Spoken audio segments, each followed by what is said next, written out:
What is poppin', everyone? Hello and welcome to Popcorn Culture. I am your host, Ben Carlin. And I am your co-host, Jonathan Carlin. You're finally leaning into it. I have been saying, I'm saying we are co-hosts the whole time. You're finally not fighting it. Oh no. Aha! What's happened? That's right. I still think you refer to yourself as a co-host, and I'm going to call that a massive win in my book. We're both co-hosts. We're both co-hosts of this here Popcast, Ben.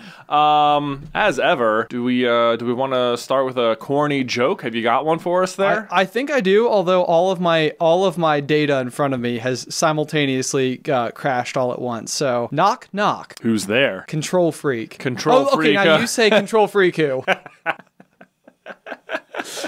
I feel like that was terrible timing. That's like interrupting Cal. Moo. Moo.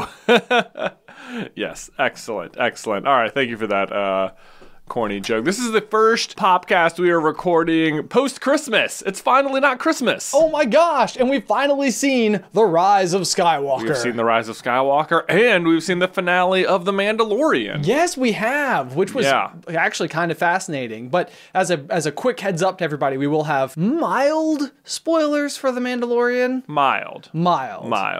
Like, I feel like we're not really about to, give away the wagon or anything like that. No. What's the phrase? Give away the tree? Give away the windmill? I think it's throw out the baby with the bathwater. Is that what you're thinking? That is so not what I was thinking of. Different saying? That phrase. Okay. Yeah, phrases are funny, like when people have just not heard a phrase that's super common their entire life. Mm-hmm. Like, okay, so my fiance Alice had never heard until 3 months ago the phrase "give it the old college try."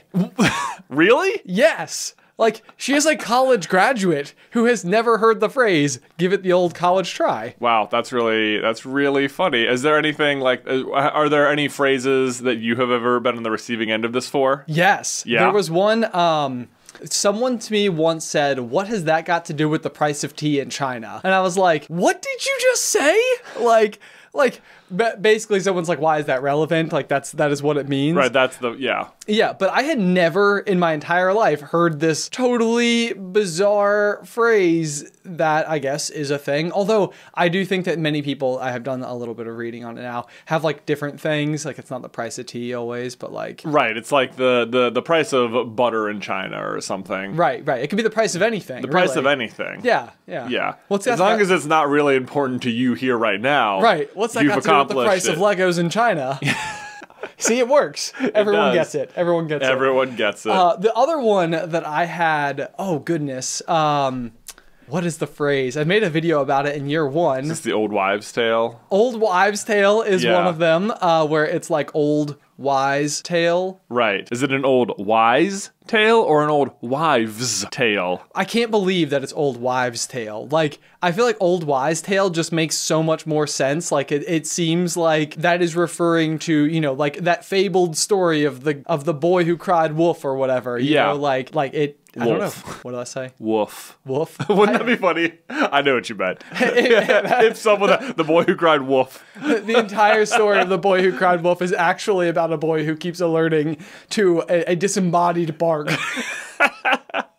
Yeah, I made a video similar to this in year one about the phrase "for all intents and purposes." Yes. And a common mishearing of that phrase is "for all intensive purposes." Yes. Of which it makes sense because similar to old wise tale, it sounds like all intensive purposes means pretty much the same thing for all intents and purposes. Exactly, yeah. Intents and purposes, because this is something where I definitely, my entire life was always saying intensive purposes. Yeah. And I would go so far as to make the leap that nobody has ever even realized, one, that I was saying the wrong thing, or two, that they also thought the wrong thing was the right thing. Oh, this is what happens is you hear it so fast and it's such a subtle difference that one, you don't want to correct it because you assume either that they just misspoke or that you've been misspeaking the whole time and you don't want to cross either bridge. It's not a big enough deal to bring up all of a sudden. Sure. So you just let it go into the ether and you don't know which one was right. So you would not correct somebody for getting one of these wrong? Oh no, I would. You would? Okay. I personally would. Oh, strong but this is why I believe. that don't matter? Yeah, strong opinions don't matter. I'm sorry, what was that? I'm sorry, it's old wives' tale, Ben? No.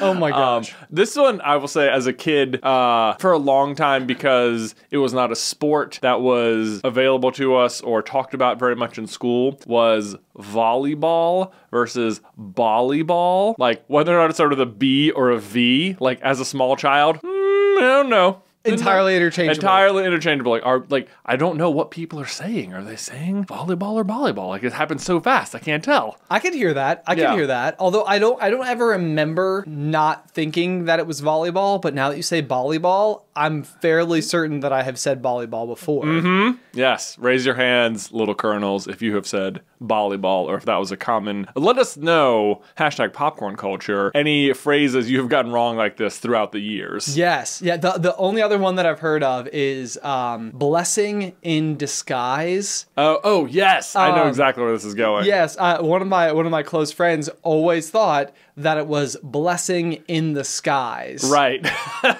And again, it's one of those where I kind of feel like it could make sense. Right. Like a blessing in disguise might be, you know, like your car is in an accident and it already had a problem and the insurance fixed what was otherwise a problem. So like being in a car accident that nobody got hurt in was maybe a blessing in disguise because it ultimately led to your car being more properly fixed. Right. Was the example I could come up with immediately off the top of my head. Yeah, not because your car was recently hit. My car was recently hit in the street. Yeah, absolutely. I wasn't sitting in it. still. Yeah. So somebody was just driving down the street and they were texting and they just ran right into my brand new car. So it doesn't make it any better to have it fixed.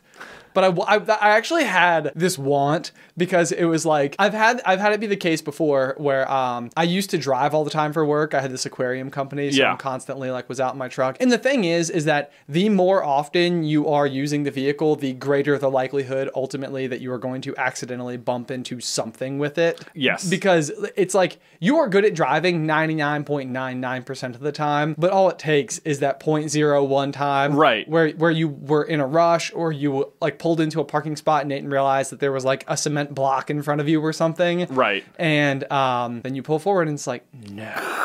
And you hear that terrible sound. That happened to me once upon a time. I was fresh out of college. I had bought my new truck. It was my first car that I owned entirely on my own, was making all my own payments and everything. And the girl that I was dating at the time drove a pink car. Right. A pink I remember car. it. Yeah. It was bright. It was, yeah, like literally the license plate was Pepto. Yeah. And I'm not joking. Like it actually was. I remember. Yeah. It was one of those cars that you would remember seeing around town. Right. And you'd be like, whoa, that's a pink car. Oh, they've even leaned into it. Right. Look at the license plate. They get the joke. Oh my God, Ben's dating her. Right. So anyway, I've got my brand new truck and we had a driveway. This was actually when you and I were living together when we started Supercar Brothers, the YouTube channel. And I was going to back out one day and I backed out right into this pink car at like 0.5 miles an hour. So it was next to nothing, but it was just barely enough to put a dent in my bumper. And it was not a big deal. It was barely even visible to anybody but me, but it drove me crazy. And I did like everything I could. I remember I bought like a strong magnet thinking I could like pull the dent out of the metal, which was never going to happen. Right. Bumpers are like intentionally very solid objects. So it didn't work at all. But all this to say that if that car had gotten run into, then somebody would have had to replace the bumper for me and it would have been a blessing in the skies. Exactly. Exactly. You get it. Yeah. Because the blessing would have been raining down on you unexpectedly. Right. Just like a blessing in disguise. Oh, look at that. We made it. We brought it full circle. I feel like it's almost kind of interesting to me that so many of these like common phrases are so misconstrued. Like I feel like people have it's like LMNOP in the alphabet. Yeah. Where people like merge them all together. It's like really when people say like intents and purposes or intensive purposes, like they're saying like a word that's really long and has a couple of hyphens in it, but they're just saying one word effectively. LMNOP. Like LMNOP, like one letter, you know? Yeah. Like what they've done is they've merged all those things into one big cluster and that's it. So it's like, you know, it's blessing in disguise. This reminds me of a phrase we used to hear from our dad all the time, which was hear what I mean, because oftentimes being in a house with 3 teenage sons, you'd get a lot of like smart aleck responses to requests to go do like a chore or something. Yes. And you'd be like, take out the trash, and be like, yeah, I took it outside. It's not in the garbage can. And be like, yeah, that's a terrible response. Right, Like, yes. I did what you said. Right, yeah. Hilarious. As a general rule, yeah, your goal should not be to one up your dad by a technicality. Yeah, so he like that. I remember this phrase coming up a lot. Just hear what I mean. And I feel like I internalized that a lot. Like often when we're shooting videos, I will deliver the information like that I'm saying in the form of a question, and I'm just replacing the words in the question with the words from the script, so that it's you're hearing the question, but the words are different. Okay. I see what you're saying. You know? I see what you're saying. Right. Yeah. Hear what I mean. Hear what I mean. Hear what I mean? No, I mean it's a good thing in general. I think that it's probably even a decent philosophy. Like as you're interacting with others, is not taking things maybe too literally, but understanding that sometimes like what the actual intention of what the person said was. Yes, that is a good rule of thumb for sure.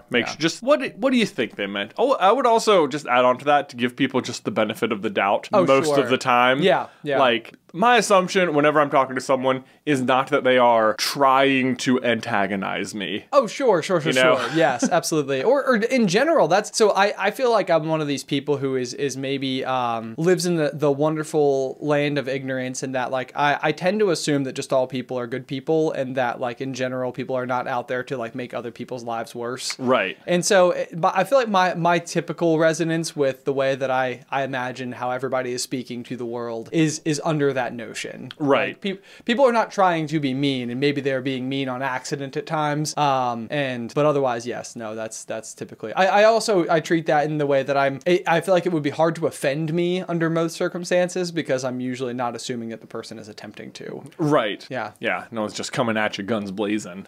Guns blazing. Most of the time. Yeah. Man. Yeah. Good thing to carry around with you, I think, is the benefit of the doubt. There you go. Yeah. There you go. If ever you thought someone offended you, do you think they really meant to? Right. Yes. And why? Why would they? Why would they? And if you're going to peel back those layers, further understanding what may have led that person to reach the point in their life, perspective is such a big thing. Oh boy. Yeah. Oh boy. I am presently reading a book, The 7 Habits of Very Effective People. Yes. Which I'm sure you've heard of. I have heard of it because we have talked about it. Well, we've talked about it. It's one of the more famous like self-improvement, self-help books out there.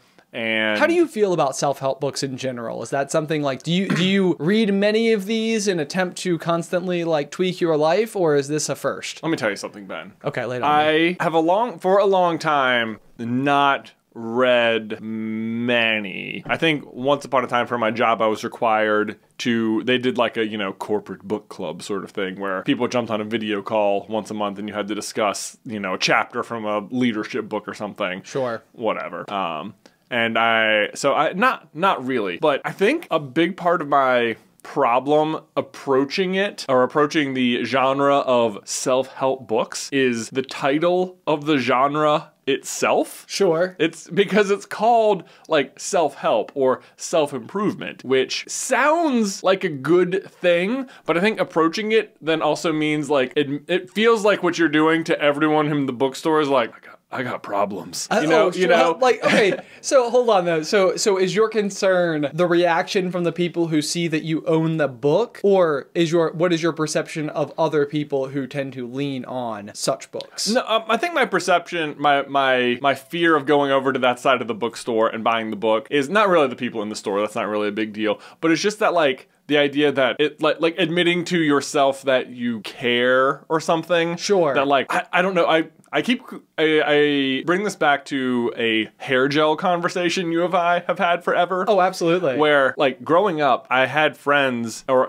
plenty of people, like, in middle school or high school or whatever, would just, style their hair. Yes. And I don't know why, but maybe, like, the first exposure I had to it, or the first reaction I heard from it was like, oh, God, it's kind of like it was a try-hard sort of mood. Like, well, this guy really cares about his appearance, and you can tell because he's putting product in his hair. Right. And so, for the longest time, I just avoided this at all costs. Like, I don't want to put hair gel in my hair because then people will know I care about what I look like. Right. Which I don't want them to know. But of course I do care what I look like, But you don't, so I think it's sort of the same thing. Like, I want to improve myself, but I don't want people to know I want to improve myself. That's you know what I mean? That's a weird challenge too, because I remember the same thing in the early years of our YouTube channel. You can see me like struggling with this exact phenomenon as I'm like taking hair gel, and the rule that I had with myself was that like I will give myself no more than like 30 seconds to style my hair, and that was it. That was right. it. So it was like whatever it ended up being at the end of 30 seconds was exactly what it was going to look like, because anything more than that, if anybody accused me of spending too much time, like 30 seconds, that max. That's all I'm doing. It was like it was like I was giving myself this like rule that like if I received ridicule, that I had already formulated what my counter argument was. Exactly. And that's sort of what it came down to. And I think slowly as time went on, I dialed into two big things when it came to my hair. One is that I was perfectly okay with the fact that maybe I cared and that it's not a big deal. And also I get my hair cut on a schedule. There you go. Like at all times. So I have all of my haircuts planned for 2020 already. They're already appointments made for the entire year. Yeah, that's so smart. That's so smart. I always forget to schedule mine, and then the place we get our haircut is often so booked that I'll be like, oh yeah, I'll just schedule it, and then it'll end up being another 2 weeks or something before I can actually get in, and I'm like, oh no, now it's gonna get real bad. Real bad. Yeah. What's funny to me about your story about only allowing yourself 30 seconds to style your hair is that you came up with the defense, but then you also lived by the defense as well. Yes. You know, because you could so easily lie. Like, no, because no one's gonna know. Like, yeah, I do, but I literally set a timer for 30 seconds, and I don't care that much. You can spend 5 minutes. No one knows. No one's in the bathroom with you. I know, but I don't know that I could back when I'm already self-conscious about something in the manner that I was. I don't think that I could back it with a lie. Like, I think I would have needed the truth in order to feel comfortable enough with this situation. Like I was already self-conscious, so I feel like I already would have felt like I was under the microscope, and surely somebody was going to see straight through my clever foil. This is a weird thing. I have felt a similar pull on this with insoles in shoes. Okay. Like which sounds so weird, but like I don't know if there's like a connotation to having an insole in your shoe or something, or like, oh, maybe it's just for comfort or something, or maybe you went and got the super feet fitting or something at the running store, and I don't know why I feel like it's a weird thing, but it's one of those things that like no one's gonna know. Like I don't know why I would feel self-conscious about having insoles in my shoes, which I don't, but do you feel like there's an obligation to like let people know? It's like, wow, I love those shoes. It's like, thanks, I have insoles. Exactly. You're just like, why do you feel guilty about it when literally no one could possibly know that you do this thing? Like, it baffles me whenever I come across one of these situations. Going back to the book itself, The 7 Habits of Highly Effective People, there's like a section I'm on right now where they talk about getting insoles. Exactly. They're like 7 habits, always insoles in your shoes. always. That's one of the habits of successful people. By the way, this episode is brought to you by Dr. Scholl's. No, I'm just kidding. It's not. It's foot levelers. Also not. One of the chapters, it's surprisingly none of the habits are like things you can physically do. They're often more like mindsets you should try and adopt. Sure. Yeah. Anyway, one of them is that like divulging your motivation to other people is often a significant way to build trust with that person. And like, I remember he was reading, because I'm listening to an audiobook, and as those words hit me, I was like, I am so bad at this. Like, that's one of those things that is like almost always on my mind, that like I never want people to know what is motivating me or why I'm doing stuff or anything. And I'm like, would it make such a difference to just tell people what I want, you know?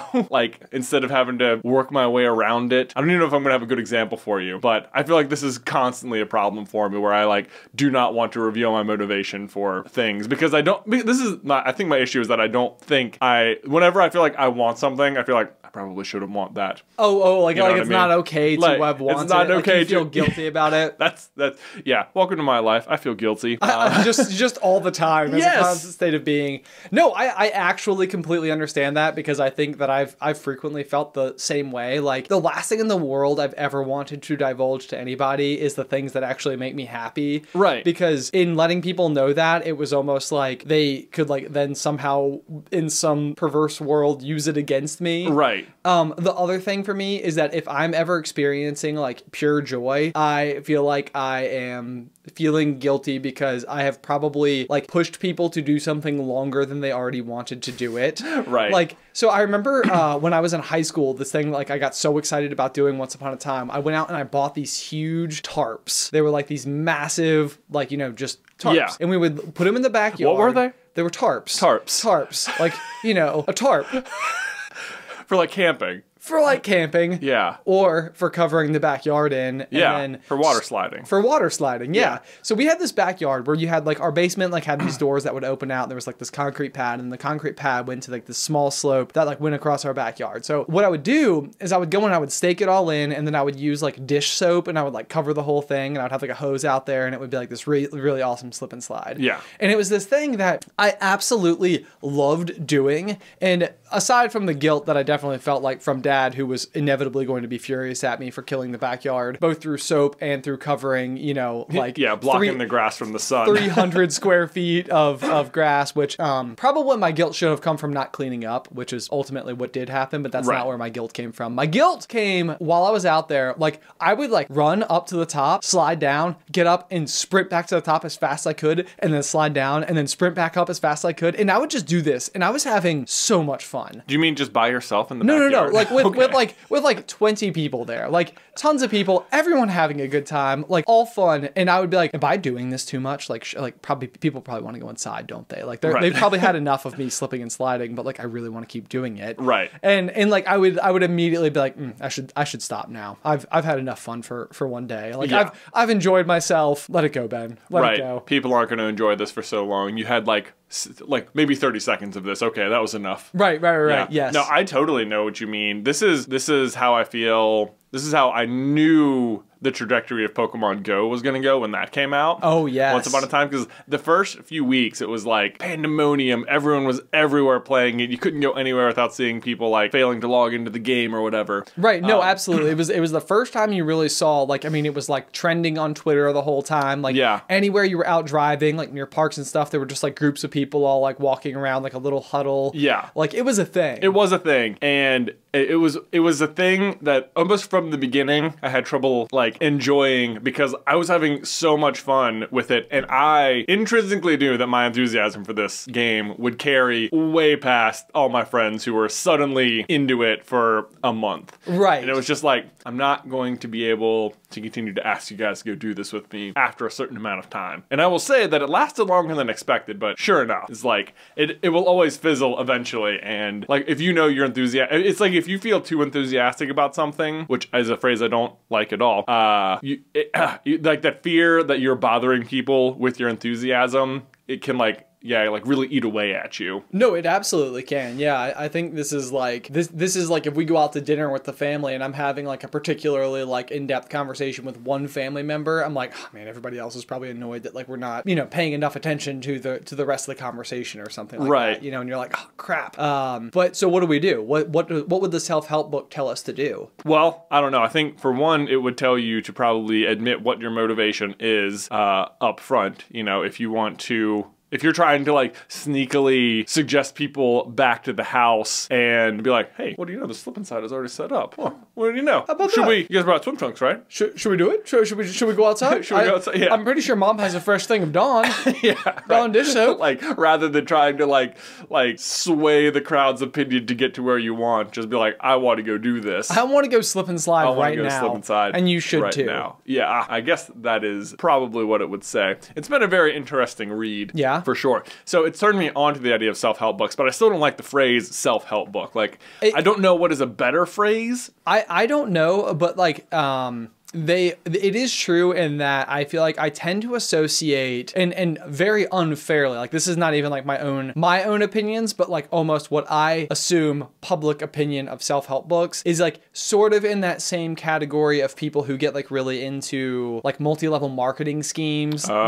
Like those are the types of things where I feel like people get so sold on this idea of like, you are going to own your own business. You are an entrepreneur. Like multi-level marketing. I know. So then like all of a sudden you've got this like sticker on the back of your car that says, you know, like Sensi brought to you by Ben Carlin, which this is not a true story. I've never been, you know, I've never fallen into one of those holes before. But there's a certain perception about it. Yeah. Possibly throwing in there people who are like really big on like astrological signs, you know, it's like, oh, that person's such a Scorpio. You guys can all tweet Ben about that. Which by the way, I am a Scorpio. Classic. I know, right? What a Scorpio thing to say. I know. Maybe. Is that a thing? I don't know. But yeah, no, I feel like that's self-help books, multi-level marketing schemes, and horoscopes. Yeah. Astrology. I think there are certainly some scenarios where you get more into reading like a self-help books than you are into improving yourself. Sure. You know like, what I mean? Maybe there's a bit of an endorphin high over the very nature of actively doing something that is making you feel like you are bettering yourself, even if you are never actually following. Like I'm reading the books, that's doing it. It's like but you have to do what the books say. Right. You know, that's sort of the thing. And this is why I feel like it is probably one of the more effective or more famous books, is that it does cover that kind of mentality even within it. Okay. Where, like, for example, they talk about, they bring it back to like your center or whatever, which is like the thing that drives most of your decisions. And one of the examples they give is occasionally people will be like really church centered or whatever, which sounds like a great thing to motivate all of your decisions. And they'll be really active and they'll go to lots of activities and they'll do lots of stuff at the church, but they won't be like practicing the stuff the church is teaching outside of it. Like they're really involved in being at the physical location, but they're like they're not really living their gospel per se. Yeah. Like and I don't even know that it's like the wrong reasons, because I don't know if there's like a wrong reason to get like caught up in community under like any basis of the idea. And I want to tell a story about our younger brother Tyler here, and hopefully he wouldn't hear this, because Tyler is a huge community person. Like forever he's been somebody who I think has been drawn to the idea of like being a part of the bigger thing. Yeah. And I think like throughout his life, one of the ones in particular was like marching band in high school. Yeah. And the marching band at our school, it was this thing where like if you joined it, you were like part of like this strange kind of in crowd. Like I think almost everybody in the marching band would like not consider themselves, you know, like mean girls, quote unquote, popular at our school. But the thing is that there was more of them than there was anyone else. Right. And they all got along super well with each other. So like, you know, you're in the marching band, you're friends with 100 people. Whereas like me on like, you know, my cross country team or whatever, there were 20 of us. So like even if I was super tight knit with my whole team, you have way more friends than I do by a mile. Right. But so I think Tyler really, really, really loved being a part of that whole environment and got super into that whole environment. But I never got the sense that he was obsessed with like playing the trumpet as much. Did you ever, I don't know if maybe that's a fair assessment or maybe not, or maybe I just went to college and missed his glory years of it. Well, yeah, I mean, I would have been in college before you. You would have been at home with Tyler more during high school than me. I mean, I think he probably enjoyed the trumpet more than you and I enjoyed playing whatever instruments we played. Well, there's no doubt about that. Yeah. He was definitely better at the thing than we were at our respective instruments. Yeah. I will tell you, I joined the band in 6th grade so that I could go to New York in 8th grade. That was like, a big thing. That was like my big commitment. Yeah. So you knew about the famous like band trip that you got to go on. Yeah. And that was like my entire driving force. Yeah. It's weird the way I got introduced into band, because the school in 6th grade made you choose an elective, but your elective could only be one of 3 things. Really, it was learn an instrument in the band, or be in the choir, or art. And learn an instrument. That seems cool. Right. You know, I wasn't particularly artistic, or didn't consider myself so anyway, and I have never thought of myself as being good at singing, so it was really not really that many choices, and it was just like, you're doing it out of obligation more than like desire to be musical. Right. Like you had to like fill a class. Yeah, basically. That was my relationship with the trumpet, which I was not super good at. That's okay. That's okay. Totally. Continuing the idea of inclusion and stuff, though, I see you have some notes on our lovely document here about the peripheral materials associated with various fandoms. Okay, yeah, and absolutely. how that can. So, for example, Star Wars is a great example of this because you have the main movies, which are super pop culture. Most people are pretty aware of the general idea of Star Wars and lightsabers and Darth Vader and Luke Skywalker and stuff. But then there's the comics and the books and the video games, and how much of that, like, how much does not consuming that affect your relationship with people who do in terms of the fandom? Right. So I think it's really like a complicated way to look at it because, and I think, you know, Star Wars is a great example because they do have so much peripherals, but like I know people who would consider themselves Harry Potter fans and it's like, yeah, I love those movies. And like to me, I'm like, the movies? Like you must be like, but you mean the books, right? You mean the books.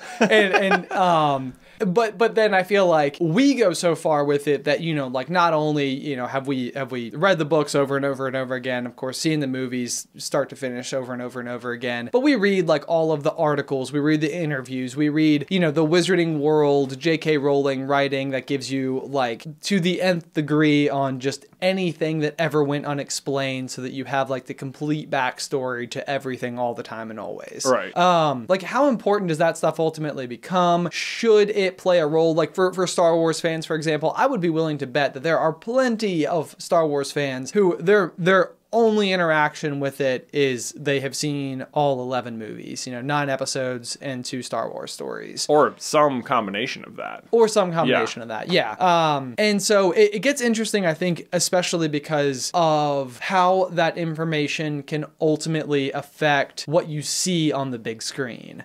So, for example, like, for the main movies, for the main episodes, every decision is, you know, contested, of course, because it's Star Wars. But it's also something where there's an enormous amount of pressure on what they ultimately decide to consider canon. Right. Like, what counts in the biggest, most obvious way. And so those decisions have to be taken with a lot of care, and it needs to be really cautious. But then, if you have offshoots of all these characters who you didn't really see that much on screen, where they want to give us more of a backstory, you know, to Boba Fett or you know, that one stormtrooper or whoever, you know, it's like they'll have someone write an entire book that gives their whole origin story, who they are, how they grew up, where they're from. And I don't know how this works. I'm not deep enough into the world of, you know, the behind the scenes of writing such an enormous story that is covered by so many different people. But to me, it almost feels like canon information can get added to the story in such a low bar kind of setting where most fans probably didn't read the novelization of, right, you know, or the backstory to, you know, insert character here. And so all of a sudden, it's like how much value it is technically canon by the rules that we all agree to, but what happens if all of a sudden there's a better story that makes so much more sense, but it's been defeated because there is a backstory to that character? Can I give you my example? Because I'm trying not to give away the lighthouse over here. And, give away the lighthouse. Throw out the lighthouse with the bathwater. That's the one. That's the one. Exactly. Okay, so here's where I'm going to give the warning. Just give me your example. Okay, so I'm going to give my example. So The Mandalorian has been out for a little while now, and it's been a truly interesting story, which, by the way, small spoilers about to come for The Mandalorian.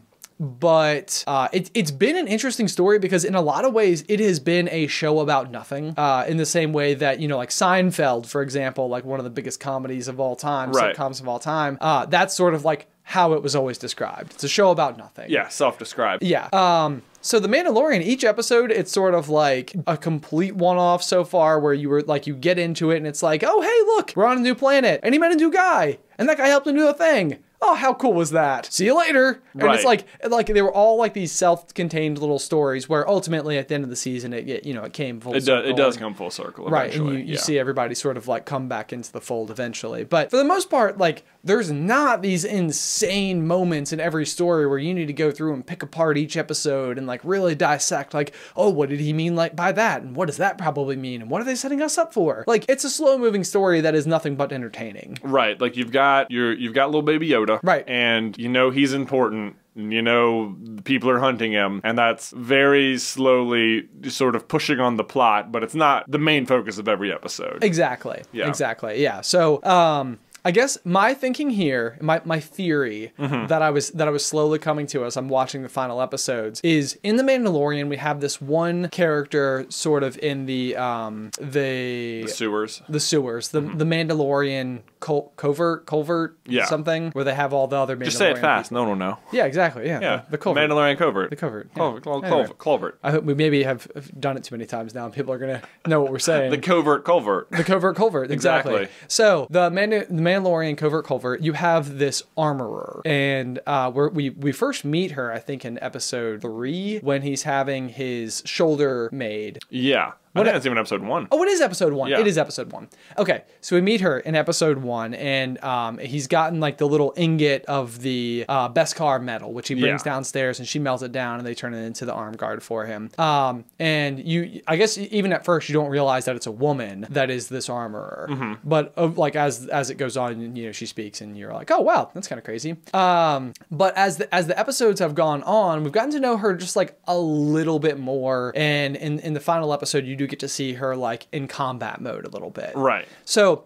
my theory, based on almost no information, just like while I'm sitting there watching it, is what if that is Captain Phasma? And all of a sudden I'm like, oh, I kind of like this. I kind of like it because, you know, it's like she's this character that does come from this like crazy combat world. And, you know, she's got like the particular chrome armor. Right. It's very different. It's very distinctive. It's very strong. Yeah. And all of a sudden, if you're like, whoa, did Phasma make her own armor? Oh, yeah, it sounds really cool. It sounds so cool. Yeah. It sounds so cool. It's so fitting. And like, even like when you see her go to battle, like with all of her wrenches and stuff, it's like, she just comes across to me as like this like mega master of her craft. You sort of understand. Like, I mean, she's fighting with like tongs and a hammer, you know, Right. like quite literally the tools of her trade. Yeah. Not weapons, not blasters, not anything like that. Right. So I'm like, oh my gosh, like how cool would it be if that's what it ends up being? But it just so happens to be the case that there's a novelization of Phasma's origin. And Right. you kind of like dive into it and you find out she's got this brother, and you know, with her relationship with her brother, there's sort of like a,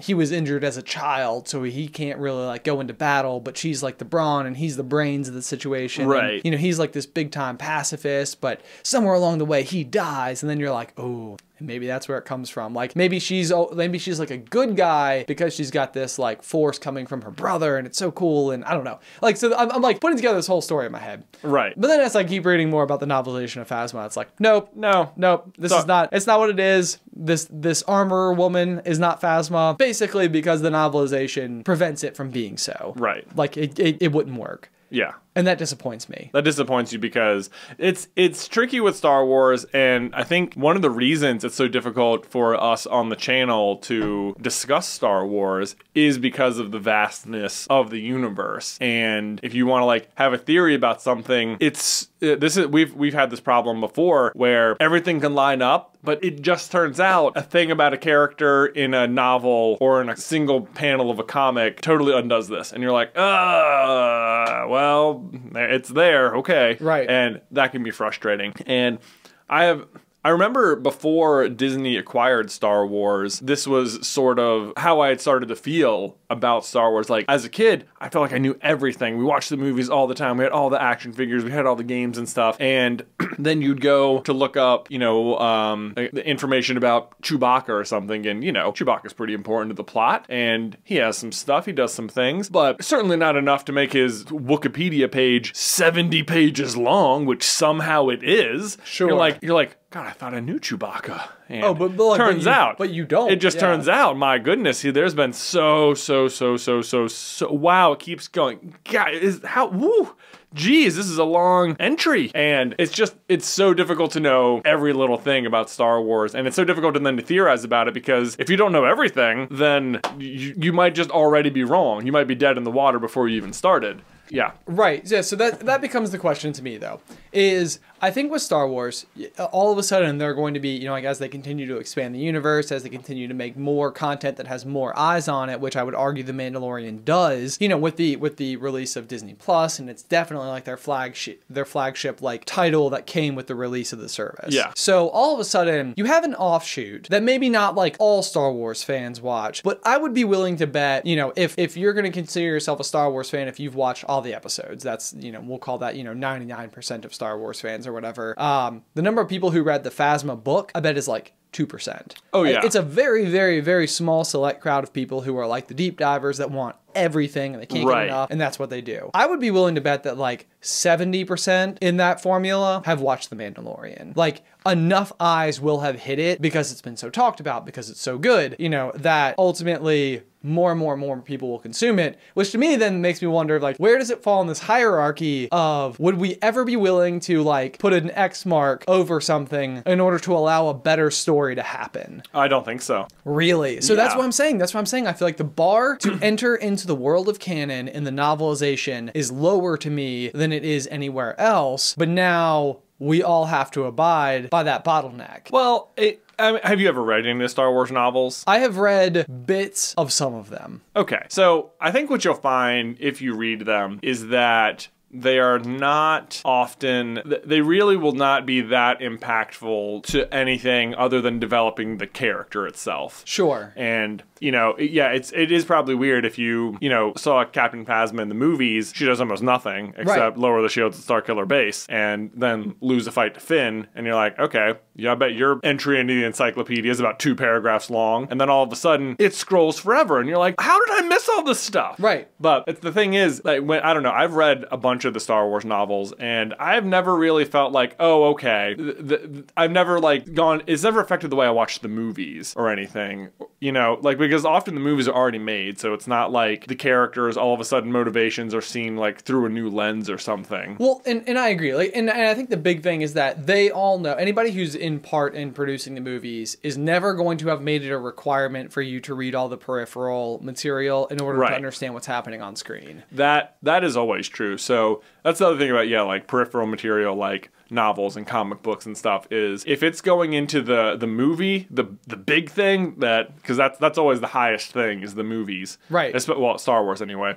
Then like they are never going to require you to see anything, to have read or invested in anything other than the movies to know what's going on. Right. But so I feel like it's almost like a trend that has to be broken. So it's like your argument is almost like the novelizations are never going to tamper with anything important enough. And I'm almost like, well, I'm never going to read the novelizations until they make them important enough to tamper with something. Does that make sense? Well, like, I think The Mandalorian has done a pretty good job of bridging. It's interesting because The Mandalorian is the first live action show. Yes. And until now, all we've had is animated shows. And for whatever reason, Star Wars has kept certain characters and objects and ideas seemingly like relegated to the TV shows. Like, this all happened, it counts, but you don't need to know. Like, the famous character is Anakin's Padawan, Ahsoka. Yes. Like, her impact on the galaxy, massive. Would you even know about her if all you've seen was the movies? Absolutely not. Do you need to? No. Doesn't matter. But The Mandalorian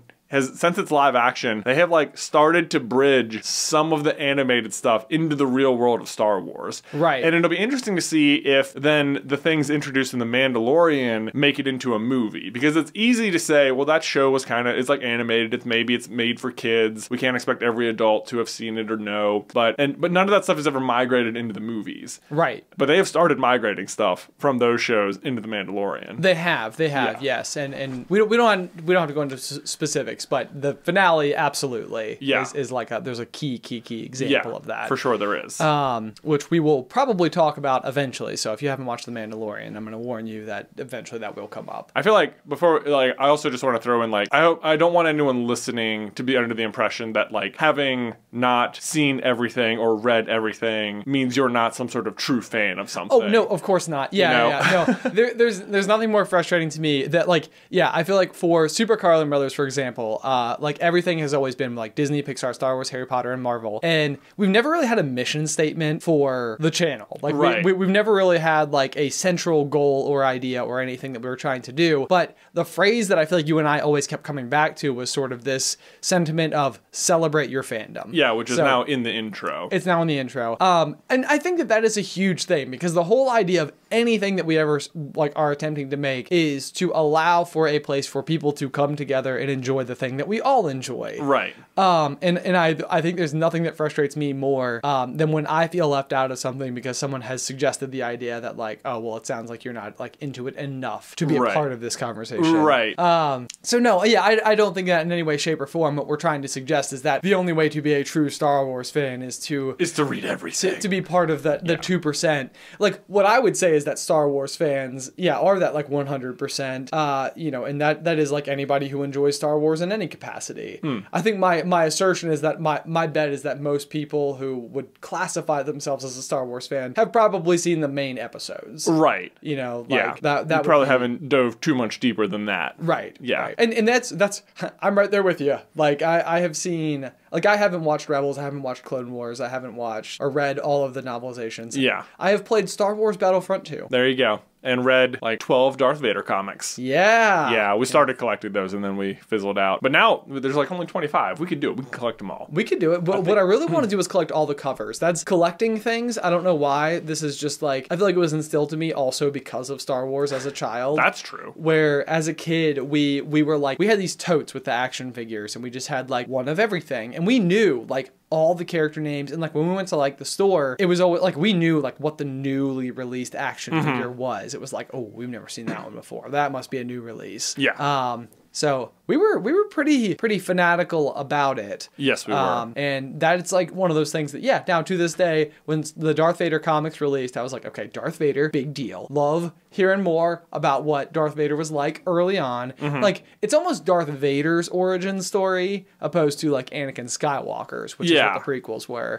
which makes it interesting in and of itself. But what I really cared about was getting every alternate cover of every comic. Yeah. That is what I wanted. That's what I was in it for. We'll have to keep hunting them down. We've got a bunch. Because I think the first issue had like 10 or 12, and then after that it was just like 2 per comic. Yeah, so it got easier. Yeah, it got easier after the first one. The first one, there was a lot of really hard ones. Yes. We've got a lot of them. I would say I, like, at one point made it my goal to try and consume all of the Star Wars. Like, I'm gonna... How'd that go? Well, it's certainly not done, I'll tell you that. Like, the thing is, even knowing everything to consume is hard. It is. Like, if you're just trying to find, okay, I want to read all the novels. Finding just a comprehensive list of all the novels is hard. Of like, you want them all? Here they are in order. These are the ones you need to read. It's like 30. Sure. At this point. There's a bunch. So what used to be a huge amount of information got cut down to a smaller amount of information when Disney bought Star Wars. Yeah. But since then, it's continued to grow into another huge amount of information. It has. So I think I've probably read, I don't know, 10 of them or something. And I have a few that I own that I have not read. But I have like a bookmark tab on my computer that is, here's all of the Star Wars novels. And even that you have to sort through because there's like the junior novelization and then there's the novelization of the movie. And I'm like, I don't want to read that again. Sure. Like that to me doesn't count. And it's like, then there's, you have to like really siphon it down to, these are the main regular novels written for adults that aren't adaptations of other things, books about Star Wars. And it's just like, that's a hard list to get. It is. Yeah. Somebody really needs to just go through and have a concise, easy way to like a checklist. Yes, needs. Oh my gosh. So StarWarsChecklist.com. These are the movies you need to watch. That's a pretty short list, and I know all those. Here's all the shows you need to watch. There's only like 4. Then here's all the books. Here's all the comics. Play these video games. That's what I want. And then you're caught up. It'll take you years. And even just it'll take you so much money too. That's yeah. Oh man, we had some people to give a little feedback when we were talking about like the spoiler culture, saying like, oh, if you haven't seen something in 3 weeks, then you're not like a diehard fan. And like some of the feedback was like, well, what if I can't get to the movies? What if I don't have like the money to see it? And I would say certainly we were not talking like to like if your circumstances are out of your control. I don't think that doesn't really apply to you. Oh yeah. You know what I mean? Absolutely. Right. Yeah. No, I think and that's one of those things where there are absolutely 100% all the time and always exceptions to that particular scenario. I think the answer to that question when we say 3 weeks is maybe more like our baseline as to like when, as people who make content about these specific things for a living, what my guideline is personally before my guilt is eased enough to where I'm like, someone's about to find something out probably through a thumbnail and I really don't want to have spoiled something for somebody somebody, especially if it's something awesome. Right. But at some point in time, we do have to do our job. Right. and people are asking the question, and surely someone else will answer it if we don't. That's the thing. I will always check to be like, how spoilery are we making the title of the thumbnail right now? And I would just like put like search YouTube to see if other people have already started to spoil it, and it's just like, it is out there. You know, like the answer is yes. People have. But that's the thing though. So in case you're ever wondering, like what it's like being on the inside, like on this side of pressing upload on that particular episode or video or picture or whatever, it is a big deal. It's something that we have conversations about all the time, and we're like, you know, I think we have literally lessened our thumbnails before, reducing the clickability of that particular video simply in the name of attempting to preserve the spoiler. Ooh, yes. Actually, the video we did last week, I showed you one thumbnail and you were like, I don't know if that's the most interesting thing we talked about in this video. What if we did this? And I made another thumbnail and you came back and you're like, this is 1,000 times better. Is it too spoilery? And I was like, yes. So I've got like a reminder on my phone to change the thumbnail at some point. And I don't even think people would notice, but if you do, let me know. Which, there you go. What episode was it? Yeah, you'll have to just see how good are you at keeping track of where we are. Right. Especially since this podcast doesn't really come out the day it was recorded or anything. Right, yeah, exactly. So last week, in terms of when we're recording this, is different relative to when you're hearing it. Exactly. Yes. Okay, so, but going from there then, like talking about peripheral content, like this is a lot of what we do, is like we're always trying to go down the rabbit hole and find the information that maybe the person who watches the big things, the big screen. Yeah. And we do it with everything, you know, Disney, Pixar, Star Wars, Harry Potter, Marvel, the whole sweep of it. How much stock, if any, do you put into on-the-fly responses about like major information by either like the writer or director or the actor of a given character? Oh, because boy. I would be willing to bet that like when decisions are being made in the storyboard room, that there are papers everywhere. Like if you ever wanted to, or a deleted scene for that matter, like if you wanted to go to a deleted scene, deleted scenes canon. If they help us. That's pretty much my answer anyway, Ben. Yeah, I know. We're rather flexible with whether or not a deleted scene helps or hurts the scenario. Usually it depends on whether or not I think our theory is actively making the story better, and if it is, then I will count it to whatever extent I need to. Right, yeah. Is this deleted scene hurt our theory? That doesn't count. It's a deleted scene. Does it help? Oh, yeah, look at this. They almost did it. Right. Come on, guys. Jeez. Right. No, I think one deleted scene in particular that came up recently was when Endgame came out. People were like, what happened to Gamora? Because after the snap, because you don't see her again in the movie. She's the only one not at the funeral. And there's a deleted scene where post-snap, you can see her on the battlefield sort of like mourning or, you know, just recovering after the battle. People are like, oh no, she didn't get snapped away because you can see her in the deleted scene, so they must not have wanted to. And it's like, that's a really interesting one to me, because whether or not she got snapped away is a really interesting discussion point. And the fact that there was a scene that they deleted, in some ways you can be like, you can argue it either way. You can say either, look, oh, they obviously didn't intend for her to be snapped because they put her on the battlefield and they just didn't put the scene in. Then you could say, oh, maybe they took the scene out because they intended for her to be snapped, and they're like, well, now we can't include the scene. I know. You know what I mean? Yeah, so maybe what we can title it is like just literally the Gamora argument.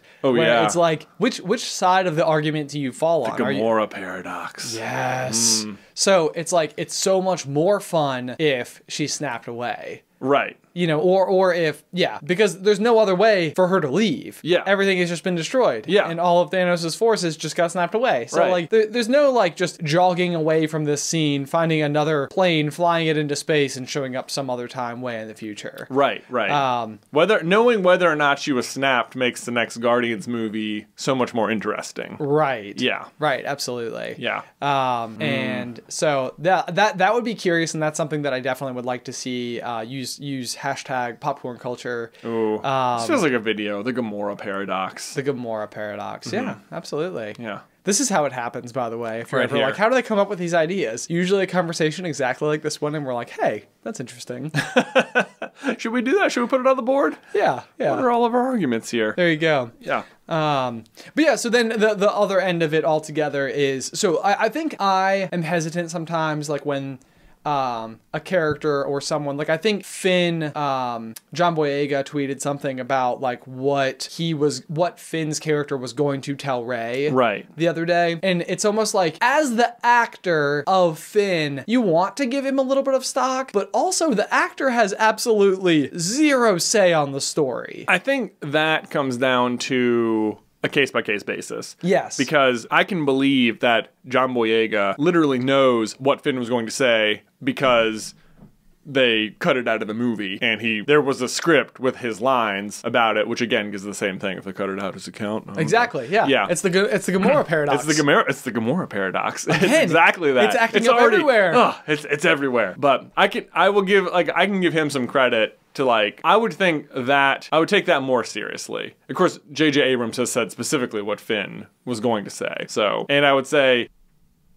I do take him seriously there, specifically because it's an unfairly unanswered question. Sure. Which is really annoying, and because he was the director, so it's like his story. Sure. Yeah. Director and writer.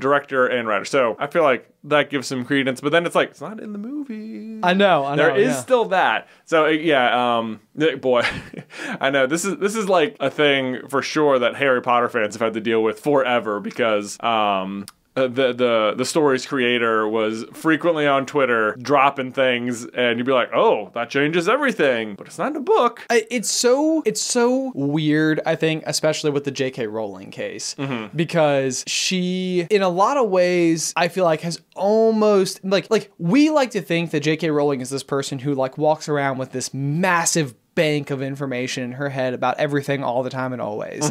And like, we're probably not giving enough credit to the person that was writing the stories, that had notes all around her, that was like very carefully and meticulously like checking and rechecking to make sure that like all the things like lined up perfectly, compared to this person who has now gone on to just do like other things with her life. And like it or not, even for herself, the thing that she is forever going to be most known for is Harry Potter.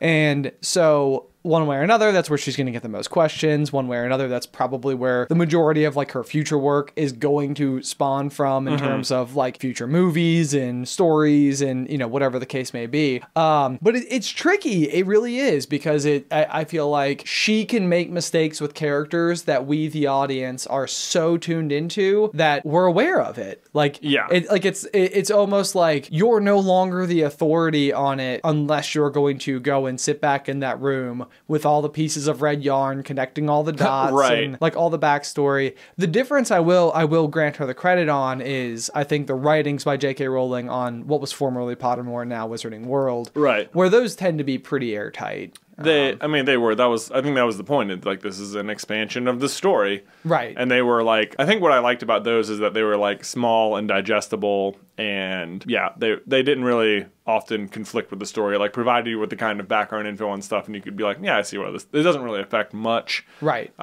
So yeah. Yeah. So it's interesting. It's weird. It's hard. I do think that we tend to forget that people are people sometimes, when it comes to things like this. Like, you hold them in this magnitude that is like, I don't know. Like, I think for me, so often, like, I think of the world of Harry Potter like just existing. You know, it's like, it's not like stuff that's being made up. It's not, you know, it's like it's all real. Like, it's there. Like, it's there. Like, the world is there. Yeah. Like, everything has to make sense because the world makes sense. Like, like you can ultimately unravel anything and get to the part of it that you want. Yeah. I think that's why so many people like Harry Potter, because they feel like it really is there, and it's all this sort of like shared collective conscience about what it's like. Yes. Yeah. And everyone likes to be a part of that together. And nobody wants it to be ruined. Nobody wants it to be ruined. That's why I think people get so like gun shy when things are challenged on the Harry Potter front. Like the McGonagall showing up in The Crimes of Grindelwald. It's like, hey, but no, you can't mess up. How does that happen? I don't know. Well, the thing is, okay, so I will say that most of like big franchises like this, Star Wars and Harry Potter and stuff, they do have people on staff whose sole job it is to keep the canon straight. Right. Is to just make sure, like, oh, you're putting this in a novel? Does it conflict with anything we've said in other novels? It's my job to have read all of the things and know all of the things and double check against all the things. To know whether or not there's a conflicting fact. That is a way I think the novels would affect the movies. Is like, oh, did you want this character to do that? Well, Right, like you can't. Okay, so here's my question for you then. As I don't even know that we can call ourselves experts necessarily, but like well read in the world. Is that a job that you would be willing to accept doing as a way to be more involved with the actual creation of a Harry Potter story if it meant that you were no longer able to speculate on it? Like, would you trade our ability to speculate for your ability to create? Ooh, it would. It's interesting to know whether or not you like what your level of creation would be like. The name for these people at Harry Potter is called Potterologists, by the way. Okay, so if you could be considered a co-writer of a Fantastic Beasts big screen film, like writing credits on the movie, would you trade what we do for that label? Oh yeah, probably. You would? I mean, to get to help make the thing, that'd be so cool. I mean, it would be so cool, but like, what? I mean, a certain amount of our livelihood does come from our speculation. If you're like a writer on a giant Harry Potter Warner Brothers movie, I think your livelihood's pretty taken care of. Is it? I mean, I have no idea. I don't know how these things work. I bet they're doing pretty good financially. Interesting. I see. I feel I have absolutely. I'm speaking from nothing more than my own mental argument. I have no idea what that would be. What that number would be like. What if it would be worth it? Like, how weird would it be if our actual job was just more worth it than being involved with actually creating it? Boy, that'd be a predicament. That would be a predicament. Because I feel like it would be so cool to be on the inside. I think we're good at our job because we are big fans of the things, and it would be such an honor to be a part of creating one of the things that would be also part of being a fan, you know? Okay, next question for you. Do you think we could do it? Do you think we could do it? You and I, do you think that we are capable? I mean, we've never written a screenplay before, ever. Yeah. We're not writers by trade or training or anything. Would we be capable of writing a story? I mean, I'm sure we could come up with a story. I don't know if we could like format it appropriately for Hollywood or something, but there are people that do that. There are people who do that, could adapt your script to screenplay or whatever, right? That's a thing. That's a job someone has. So, okay, so hypothetically, if all we had to do was come up with a story, go into a room, and basically like whiteboard the entire thing out, could we do it?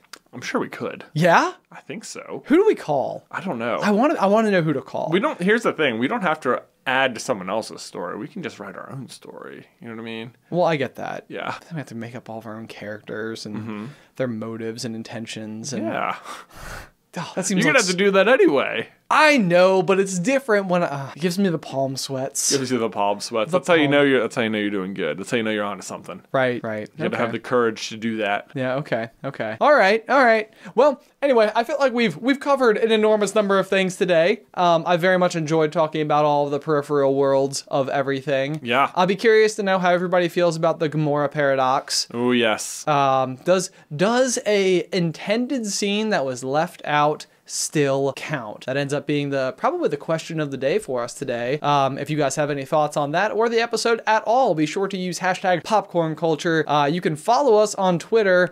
I think, hopefully, maybe, you might have to look it up a couple of times. I'm pretty sure our handle is at a Popcast. Yes, that is what it is. A Popcast. Look at us go. Yeah. Look at us go. Check us out on Twitter at A Popcast. Absolutely. That's the official Popcorn Culture podcast account. Nice. Look at you using words. Yeah. I thought of them. I thought of them all on my own. I even said them out loud. Oh, man. Yeah. Anyway, guys, until next time, bye. Pop.